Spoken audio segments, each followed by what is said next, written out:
Oi, gente, vamos falar um pouquinho sobre oração preventiva? Há algum tempinho atrás, Deus falou comigo sobre oração preventiva e me deu alguns exemplos na Bíblia sobre como orar previamente. A gente conhece a oração do Pai Nosso ensinada por Jesus Cristo, que está em Mateus capítulo 6, a partir do versículo 5, se eu não me engano. E a oração, na verdade, é a partir do versículo 9 e termina no versículo 13. A palavra está nos ensinando como nós devemos orar. Jesus, nesses versículos do 5 ao 15, ele fala de como nós devemos orar e o porquê de orarmos pelos nossos irmãos. E ele aproveita para falar um pouco sobre perdão. E eu queria falar um pouquinho sobre a oração preventiva. Quando você ora preventivamente, você está orando para que Deus venha guardar o seu futuro. A palavra do Senhor fala no versículo 13: não nos deixe cair em tentação.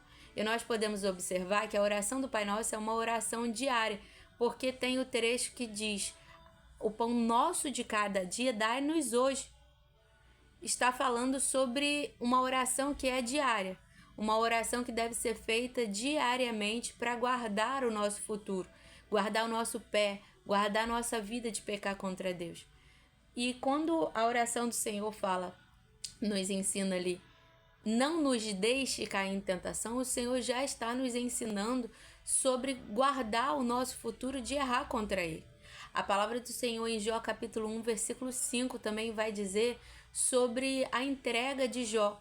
A palavra diz que ele chamava os seus filhos para que eles fossem purificados e ele sacrificava pela madrugada por cada um dos seus filhos, para o caso de que eles tivessem pecado no seu coração ou viessem a pecar no seu coração. E a palavra diz que Jó fazia isso frequentemente. Essa era a vida de Jó. A palavra diz que ele era um homem íntegro, reto, temente, se desviava do mal. A gente também pode se lembrar de Daniel, que era um homem de espírito excelente. A palavra diz que, determinado ele não se contaminar com os manjares do rei, achou graça diante